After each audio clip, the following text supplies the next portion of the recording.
श्रद्धेय महानुभावों, गणित की विधा में जो भी शब्दों के प्रयोग हैं, उन प्रयोगों को सही तरीके से समझ लेने के बाद विषय वस्तु को गहराई से समझा जा सकता है। दूसरी बात, चाहे कोई भी शास्त्र हो, शास्त्र का उद्देश्य परम तत्व के ज्ञान केंद्र से मिलना होता है। कोई गणित की विधा से मिलता है, कोई विज्ञान की विधा से मिलता है, कोई वेद विज्ञान की विधा से मिलता है, कोई कई भाषाओं की विधा से मिलता है। लेकिन ज्ञान और ज्ञान का मूल स्रोत परम तत्व है, और परम तत्व तक पहुँचने के लिए ही हम भिन्न भिन्न प्रकार के विषयों का अध्ययन करते हैं। उनको पढ़कर समझकर हम अपनी बुद्धि को तार्किकता से परिपूर्ण करके वहाँ तक पहुँच पाते हैं। अतः गणित की विधा में, ज्यामिति की विधा में चाप को लेकर, बिंदु को लेकर, त्रिभुज को लेकर, त्रिज्या को लेकर, वृत्त को लेकर अंत में परम तत्व के ज्ञान को सिद्ध करना और उस ज्ञान से लोकाचार में अपने घर परिवार को सुरक्षित करना, और घर परिवार को सुरक्षित करके व्यवहारिक ज्ञान देकर अंत में मानव का लक्ष्य परम तत्व तक पहुंचना होता है। इसी उद्देश्य से सारे ग्रंथों का अध्ययन किए जाते हैं। लेकिन इन ग्रंथों के अध्ययन में व्यक्ति का व्यक्तित्व जब विवेक पूर्वक नहीं होता तो वह अर्थ तक सीमित हो जाता है।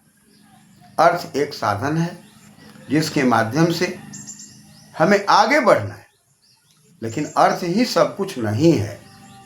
लेकिन वर्तमान में अर्थ दिखाई पड़ता है, इसलिए हर व्यक्ति अर्थ के पीछे पड़ जाता है, और अर्थ के पीछे पड़ने के कारण वही अर्थ हमारे आपके जीवन में अनर्थ उत्पन्न वैसे कर देते हैं जैसे एक चींटी।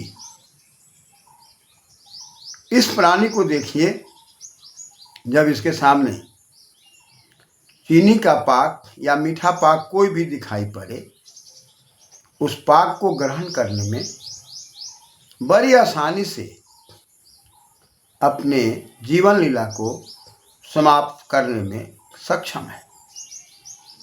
वह मीठा को ही सब कुछ समझकर चींटी उसी में मरना पसंद करती है, लेकिन उससे अलग नहीं है। लेकिन हम मानव विवेकशील प्राणी हैं। हम वस्तु को समझते हैं, कौन वस्तु कैसी है। सत रज तम को संतुलित करके हम आगे बढ़ने का प्रयास करते हैं, और मुंचति मोक्ष, अंत में हम संसार के विघ्न बाधाओं से ऊपर उठकर, बार बार जन्म मरण की प्रवृत्ति से ऊपर उठकर परम तत्व की खोज में अपने जीवन को लगाते हैं, जहाँ आनंदमय जीवन बनता है। तो हमारा लक्ष्य बहुत दूर तक है, लेकिन हम नाना प्रकार की योनियों में लटकते भटकते हुए जब तक हमको सही दिशा न मिल जाए तब तक विवेक जागृत ना हो। अतः ग्रंथों का अध्ययन विवेक जागृत करने के लिए है, जिसमें हमारा साधन अर्थ है। अर्थ लक्ष्य नहीं है। लक्ष्य हमें और आपको यह मानकर चलना है कि परम तत्व की ओर जाना है। इसके लिए हम भौतिक सुख सुविधाओं को लेकर चलते हैं। अतः गणित केवल भौतिक सुख सुविधाओं के लिए नहीं है। इनके शब्दों को समझकर, इनकी व्यवस्था को समझकर हमें और आपको परम तत्व की ओर जाना है। इसी क्रम में ज्यामिति में कई बातें आई थी। आज हम लोग विचार करेंगे एक त्रिभुज की एक भुजा के समांतर खींची गई रेखा अन्य दो भुजाओं को जिन दो बिंदुओं पर परिच्छेद करती है, वे बिंदु भुजाओं को समान अनुपात में विभाजित करते हैं। ये बातें कह दी गई, एक सिद्धांत की बात आ गई। अब इसमें शब्द है। अब शब्द को साफ साफ शब्दों में कहने के लिए पहला शब्द एक आया। एक त्रिभुज, एक इन गतौ है, कन प्रत्यय, एति एकम। जहां से हमारी गति शुरू होती है वो एक है, और उस एक में अब गिनती के स्वरूप में त्रिभुज की बात आई। तो एक त्रिभुज कहने का मतलब है कि अनेक त्रिभुजों में एक त्रिभुज। तो अनेक त्रिभुजों में कौन के विचार से है? भुजा के विचार से है। समबाहु त्रिभुज है, समद्विबाहु त्रिभुज है, विषमबाहु त्रिभुज है, समकोण त्रिभुज है, न्यून कोण त्रिभुज है, अधिक कोण त्रिभुज है। सभी त्रिभुजों में एक त्रिभुज की बात कही जा रही है। और वह त्रिभुज कौन त्रिभुज? कोई नाम नहीं रखा जा रहा है, लेकिन एक शब्द का प्रयोग है।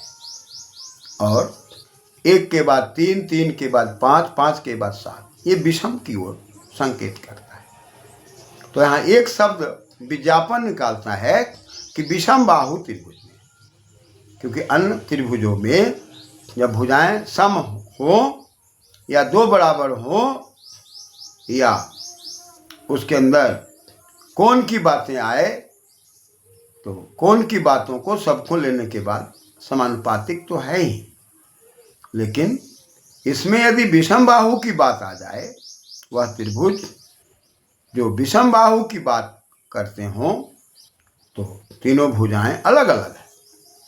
अब उसमें समान अनुपात होना और समानांतर होना, ये बातें सिद्ध करने के लिए कही जा रही है कि यहाँ भी विषमता तो है, लेकिन विषमता में भी समता है और समता में भी अनुपातिक है, और तीन भुजाओं से घिरी हुई बातें हैं और एक भुजा के समांतर। अब फिर यहाँ एक की बात आ रही है। अब इसमें माप तौल की कोई बात नहीं रखी गई है, सीधी बात रखी गई है। अतः एक भुजा यदि है और उसके समांतर खींची गई रेखा है, तो वो कौन सी है? तो एक भुजा जब हट गई तो दो भुजाएं बच गई। तो अब दो भुजाएं जब बच गई तो उसके ऊपर दो बिंदु की बात कही जा रही है। और बिंदु के बारे में हम लोगों ने पढ़ा है, विधि अवयवे धातु है, बिंदति बिंदु, वह अवयव जो रेखा का निर्माण करता है। और वही रेखा जब खंड में बढ़ जाए तो रेखा खंड, और वही रेखा खंड भुजा के रूप में दिखाई पड़ता है, खंड अति खंड। और लिखती रेखा जो हम खींच देते हैं वो रेखा हो जाता है, वही रेखा र का ल होकर लेखा बन जाता है। जो हम लिखते हैं अक्षर को कई प्रकार से घुमा घुमा करके उसके उच्चारण और अक्षर के संबंध को स्थापित करते हैं, लेकिन कुछ भी लिख देना रेखा कहलाता है। तो अब कहा कि भाई उसी को भुजा की बात कह दी गई। जैसे हमारे शरीर में भुजा है जो न कुटलो भवती, जो टेढ़ा नहीं होता, सीधा, तो रेखाखंड वही भुजा है। अब भुजा में तीन भुजाएं हैं और तीन भुजाओं में दो बिंदु की बात कही जा रही है, और उस दो बिंदु के अंदर जब रेखा खींच दी जाएगी तब वो समान अंतर में होगी। और समान अंतर माने दोनों रेखाओं के बीच में दूरी बराबर हो जाएगी, और जब दूरी बराबर हो जाएगी तो उसका अनुपात भी कहा कि समान हो जाएगा, और वो समानुपातिक हो जाएगा। तो पहले हमें अनुपात को समझना होगा कि भाई साफ बात है कि कोई भी त्रिभुज है, त्रिभुज के अंदर जो कुछ भी हम रचना करेंगे त्रिभुज के अंदर रचना करेंगे, और त्रिभुज के अंदर जो भी रचना करेंगे वह अंदर में बैठा हुआ व्यक्ति के लिए जो भी सुख सुविधाएं होगी वो सब के लिए होगी। अतः हम घर परिवार में भी जो कुछ भी व्यवहार करते हैं और उस घर परिवार के अंदर जो हमारा घेरावा होता है बड़े बुजुर्गों का, दादा दादी का, उसी घेरावा के अंदर माता पिता होते हैं और उसी घेरावा के अंदर पुत्र और पुत्रियां और बच्चे, भतीजा और भतीजी, ये सब उसी के अंदर होते हैं। लेकिन सबको समान परिवेश में देख करके उनका विकास करना पड़ता है। ऐसा नहीं है कि दादा दादी एक बेटा के साथ अलग व्यवहार करेंगे, दूसरे बेटा के साथ अलग व्यवहार करेंगे, दोनों के साथ समान व्यवहार करेंगे और समान व्यवहार करके सबको विकसित करेंगे। इस विज्ञापन को सिद्ध करने के लिए ये विज्ञापन गणित की विधा से हमें और आपको समझाने के लिए बात आ रही है, जिस पर हम लोग विचार करेंगे क्रमशः। धन्यवाद।